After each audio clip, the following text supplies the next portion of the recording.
1. Hi, everybody. Hello. How's everybody doing? Yep. Excellent. That good. All right. Neat. Yes, my name is Chuck Magee, and I'm here. I'm a independent feature filmmaker. Here to talk about that for a little bit. I have a cheat sheet. I'm going to rely on it heavily. So if you don't see me doing this, you're in trouble. And yes, as he pointed out, my two features, Bored with the Nail in It Man. There's me. Is that right there? Look at that. Isn't that neat? That one I shot in California before I moved up here. And the second one I shot was Uncle Bingo. That was shot here locally. And they're feature length. They're both over an hour and a half long, but these are shoestring budget things. These are like, oh my gosh, I want to make a movie, but I might have a couple grand lying around to get this done, if that. So explosions, things like that, no. This is just, I want to make a movie, I want to see if I can do this and get it done. And it's quite a task to get it done. Dan's not wrong. It's tedious, it's a lot of work.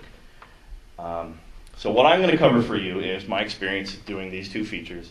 Why you might want to do one of these on your own, the three main steps to getting one of these done, pre-production, production, post-production, pretty simple laid out, and what to do with it when you're done. Right now, before I forget, I brought some books with me. These are the three most influential books I own that I've ever read in trying to get one of these done.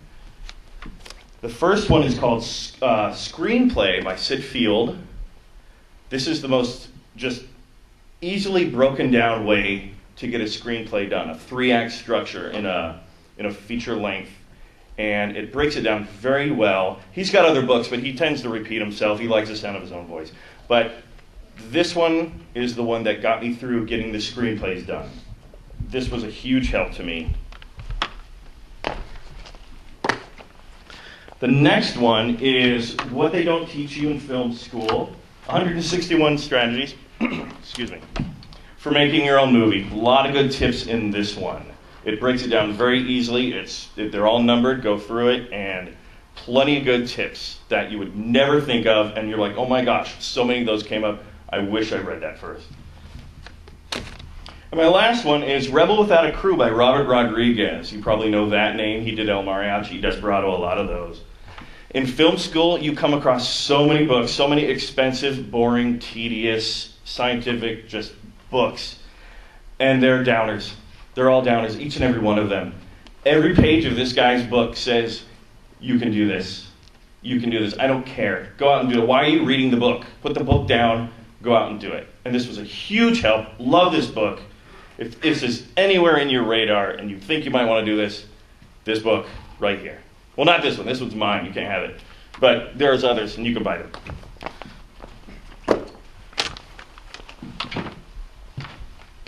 I keep stepping on that cord. I think I'm going to keep doing it. I don't like it. So why make a feature? You have to want to. That's really what it boils down to. Dan's not kidding. It's a lot of work. Even if you see like your friend's movie that's like 15 minutes long and it looks like they shot it over a couple of weekends, even if it's not the best thing you've ever seen, it's a lot of work. It just is. So maybe you've got that story in your head. Maybe it's like, oh, I have the perfect thing. Why? Hollywood doesn't know what they're doing. I know what I'm doing. I want to see this story made. And I'm going to make it with 2 backyards, $100, and a borrowed camera. Yeah, it might not come out the way you want. It's your first feature. This is a hard thing to do.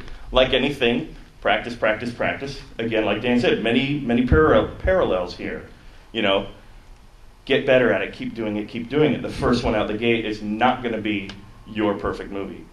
There are very few perfect movies, even from professionals with millions of dollars. Very few of them, if any, exist. So, here's me looking at my notes. So I'm going to jump to the 3 steps. Pre-production. This is my favorite step. Casey knows this very well. He's smiling at me right now because I take a long time in pre-production for many reasons. It is number one, it's the cheapest step there is. And it's a fancy term, and all it means is planning. That's all it is. Get your script together, get your actors, your locations, your equipment, get all that stuff done. And when it comes to the script, You know, maybe you're a good screenwriter, maybe you're not. Who knows? You've got your story though, and you want to tell it. And that's what movie making is. It's storytelling. Period. It's just the medium you've chosen. You can tell a story in a stand-up. You can tell a story in a movie. You can write one in a book. Movie making is storytelling. That script is important, especially if it's important to you. You don't know how to formulate one. There are tons of programs out there. I use Final Draft. It's pricey, but it works very well. It's relatively idiot-proof, and it was worth every penny to me. One of the things I'd like to point out when writing your screenplay, my personal rule number 1, if you cannot do it, do not write it, or it will stay on paper. If you have this great idea for blowing up 6 helicopters over the White House, and you have no White House and no helicopters and no means of blowing them up, don't write it. Don't write it. It'll stay up here, and you will have no movie for it. There's no shame in starting small. Again, if you've got an old broken down ice cream truck, a guy with one leg, and 2 backyards to shoot in, use it. That's what you have. Make your story around it. Make it work. You have to, because this is shoestring. This is budget. This is what you have. You either want a movie at the end of this or you don't, and that's what it boils down to. Equipment, cameras. People argue, oh, this camera's better. This camera's better. This camera's better. This camera right here. Hi, Arlen. Am I out of focus? No, you actually stayed in focus. I'm in focus still? Jeez, that's not. How about now? It's following you good. You better follow me. I am. Anyway, equipment, use what you have. Whatever it is you have, whatever you can get your hands on. If you can get your hands on something better than you have, do it. If not, whatever, use it. That's the important thing. You want this thing to be done. You want it to be finished. Same with locations. There are plenty of free locations. I'm not 100% on this. Arlen might be able to help me out with this. I don't believe Salem has any film permits requirements. I don't think in the government areas. In the government, right, in the legal area. You want to take your cameras out to a park? We've got a great park on Riverfront. We've got tons more. Use them. You know, they're there at your disposal. I just said locations. Actors, that's something else. Dealing with locations and equipment, inanimate objects. Actors, you have to be good to your actors. Period. Because in most cases, you're probably not going to get to pay them. I got my actors, for my California one, for The Board with the Nail Man, we had a website called Bacon. It was Bay Area Casting News. You put your ad out there, and actors want to act. It's beautiful. And they want projects to act for.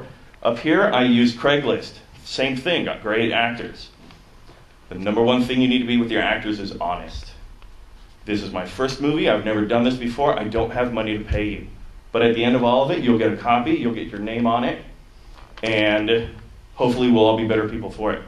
Be honest right up front. And be professional. If they're professional with you, all the better. Be professional with them. One bit I learned, not the hard way. It was actually one of the things I read in the tip book I had over there. The process of oh my God, I'm blanking. See, I told you I'm blanking. Of calling your actors after they've done their auditions, and you have your winners and you have your people who aren't going to get your part. Talk to the person you want first. Because if you go through, because it's hard to tell someone no, even over a phone. It hurts, and you don't want to be that person, but you have to. Call the person you want first. Because if you call everybody else and say, I'm sorry you didn't make the part, I'm sorry you didn't get the part, I'm sorry you didn't get the part, and then you call the person, hey, guess what, you got the part, and they tell you something came up and you can't do it, you got to go back to one of those other people that you just shut out and say, hey, guess what, I'm an idiot and I suck and I don't know what I'm doing, and I can't pay you. So get a hold of your actors first, and then let everybody know. And be swift about it. Don't drag it out. Band-Aid, rib. Sorry you didn't get the part. Thank you. That's all it is. Crew. I am notorious for being my own crew. Crew is, in many ways, it's grunt work. And a lot of people don't want to do it unless, A, they're trying to learn and want to do it. But the crew members who really know what they're doing, they want money. And if you have it, pay them. Get it done. If you don't, get help. However you can. That moves us on to production. The actual shooting, the actual getting out there and shooting and capturing all the shots you need. The two things you'll learn in low budget, no budget shooting is number one, sound will drive you crazy. They call them studios for a reason. Universal Studios, Warner Brothers Studios. They take out one key word with the studios though. They are sound studios. Those things are soundproof. Airplanes fly over them. You can't tell when you're inside. And it's a gorgeous, beautiful thing, and I wish I had one. But when you're out there shooting and some semi rolls by, when your actor's giving you the performance of a lifetime, and you have to look him in the eye and go, you know what, that truck's too loud, we have to do it again. It's crushing. It sucks. The question is, are you going to let it stop you? No. No! Nope. Thank you, Casey. I like you. You're a good aide. The other thing is unexpected obstacles while you're shooting. It'll happen. I would find empty locations, places people wouldn't really, be missed. We're just going to shoot there. Who cares? For Uncle Bingo, one of my, I can't remember. I think it was off Salem Industrial. Some empty buildings. Oh yeah, we'll shoot there. It'll be Saturday morning. It'll be fine. We show up, and there are 6 cop cars there, and they are doing training with their canine units where I wanted to shoot. Everyone's looking at me going, what do we do? I was like, I don't know. Something else. So quick on your feet. This stuff will come up. It just will. Post-production. Most of post-production is editing. We all know, editing software. There's tons of it out there. I love Final Cut. It's not just editing, though. There are pickup shots.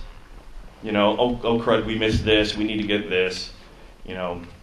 Pickup shots, they're part of life. You miss something. The story will not work without it. I need this close-up. I need this guy in front of this tree doing whatever it is. You get those after planning, too. It's part of it. But editing is the bulk of it. And yes, editing can take a long time, especially if you're one of the fidgety types who doesn't like to sit in front of a computer for a long period of time, like right here. And editing software, same thing. Use what you can get. They all pretty much do the same thing. 80% of all of it's the same. The pricier stuff will have better options to it. Like, wow, can I do that? I don't think I can do that. Oh my gosh, this really pricey one can. Yay. But you're going to need it 1-2% of the time. When it's there and you have it, it's nice. But if you can't get it, don't let it stop you. Again, seriously. Hey, that's me. These I had printed out at, who did I use? Oh, I wrote it down. NationwideDisc.com. There are more than a handful of companies when you get your thing done, and you're like, hey, I want to make a disc. I have no idea how to do this. You call these companies, that's what they do. They handhold you through the entire process. You send them your copy, they print them out, and you get nice little packages. That look very professional. Unlike myself. Yeah, I'm talking to you again. What's up? Hey, baby. So, once you're done, what do you do? Good question. Because honestly, I didn't get much farther than that. I did the festival circuit. I made it into a couple festivals. A lot of people laughed. No one picked them up. I got no job offers. I made another one. Same thing. So what do you do with it when you're done? You can print out discs. You can sell them. You can sell them at Comic-Cons. I think there's one coming up. Casey, I think there's a Comic-Con coming up. When's that coming out? August 15th and 16th. August 15th. Boy, it does echo in here. Hello, hello, hello. I will be there with these, selling them. There's also, I mentioned the festival circuit. Hands down the best website for the festival circuit, withoutabox.com. It tracks all of them.